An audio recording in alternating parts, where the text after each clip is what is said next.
मथुरा के बेसिक शिक्षा विभाग में कार्यरत मृतक लिपिक की पत्नी ने 2 विभागीय कर्मचारियों पर अपने पति की हत्या करने का आरोप लगाया। वरिष्ठ पुलिस अधीक्षक कार्यालय पहुंचकर मृतक की पत्नी ने अंदेशा जताया कि शिक्षक भर्ती घोटाले के चलते उसके पति की हत्या कर दी गई है।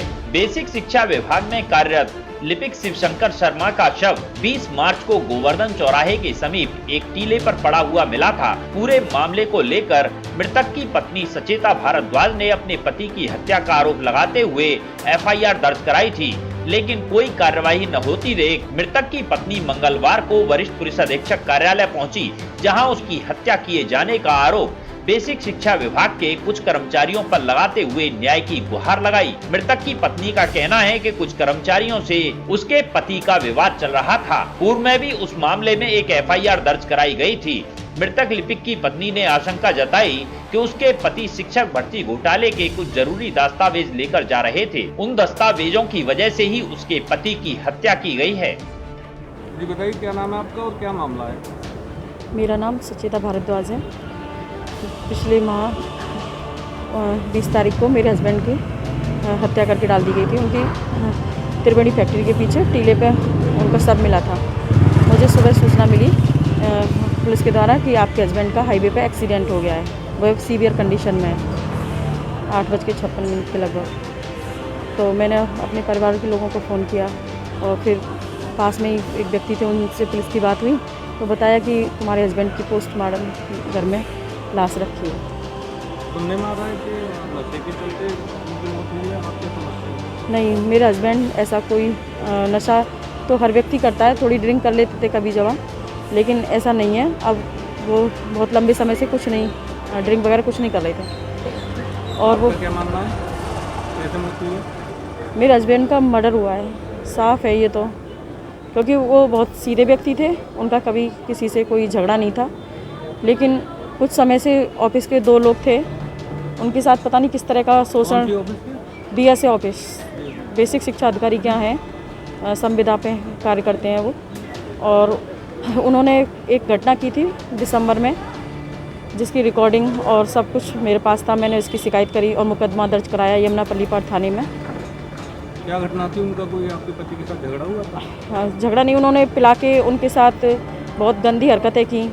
और जब मैं फ़ोन करके जानकारी लेना चाह रही थी कि मेरे हस्बैंड कहाँ पर हैं, तो उन्होंने फ़ोन पे मुझे भी गलत बोला, जिसकी मैंने रिकॉर्डिंग पुलिस को दी थी और बेसिक शिक्षा अधिकारी के यहाँ शिकायत की, डीएम साहब के यहाँ करी, लेकिन उस पर कोई सुनवाई नहीं हुई थी। पुलिस यमुना पार पुलिस ने तो अपना काम किया था उस समय, लेकिन आपको शक है उन्हीं 2 कर्मचारियों ने आपकी पत्नी की हत्या की? मुझे शक तो है, क्योंकि लेकिन मैं कह नहीं सकती, क्योंकि ये विभाग जो है घोटाले से भरा हुआ है।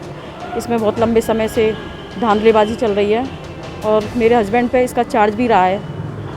और जो जिसमें फाइलें रखी गई थी, एसटीएफ जो चार्ज था उन पर रहा है। हाँ, फाइलें जो थी उनका चार्ज रहा है मेरे हस्बैंड पे। तो आप क्या वजह मानती हैं, अगर आपके पति की हत्या हुई है तो आपको क्या लगता है क्या वजह होगी हत्या के पीछे? वजह विभाग भी हो सकती है और जो वो 2 लोग थे उनसे भी संबंधित हो सकती है। इससे ज़्यादा दूरी तक कहीं मेरे हस्बैंड का लोगों से तालमेल नहीं था। आपको लगता है कि घोटाले से संबंधित फाइलों का चार्ज उनके पास था, वो वजह उनकी हत्या की हो सकती है, क्योंकि पुलिस के मुताबिक पुलिस कह रही है कि सीडीआर में अधिकारी ने बुलाया था कुछ फाइलें लेके। बाबू का काम नहीं होता है फाइलें लेके आना, चपरासियों का काम होता है। आप यहाँ वरिष्ठ पुलिस अधीक्षक कार्यालय आई है, पुलिस का पूरे मामले में अब तक क्या रुक रहा है और यहाँ आपकी किसी से मुलाकात हुई, कोई आश्वासन क्या चाहती हैं? जब मेरे हस्बैंड का मर्डर हुआ, मैं उधर बिठा दी थी जैसे हिंदू रीति रिवाज होती है, लेकिन यहाँ पे मेरे पास कोई भी पुलिस से घर पे मेरे नहीं पहुँचा था। जैसे ही मेरे हस्बैंड का 13वीं हुई, मैं यहाँ अधीक्षक इनसे मिली थी, कप्तान साहब से, और मैंने कहा था कि मेरे अभी तक कोई बयान नहीं लिए हैं। तब तो मेरे बयान हुए थे, उस बयान में मैंने 4-5 लोगों पर जिन पर शक था मुझे, उनका मैंने नाम भी दिया है उनको, हाईवे पुलिस को, लेकिन उस पर अभी तक कोई कार्रवाई नहीं हुई।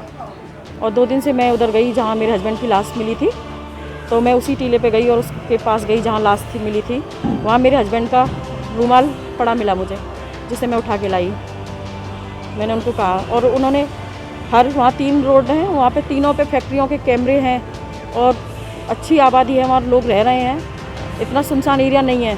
कि वहाँ का खुलासा ना हो सके, लेकिन अभी तक जांच से संतुष्ट नहीं है। मैं जांच से संतुष्ट नहीं हूँ। मैं जब भी थाने जाती हूँ मुझसे ऊट पटांग सवाल किए जाते हैं, पर मुझे सही जवाब नहीं दिया जाता है।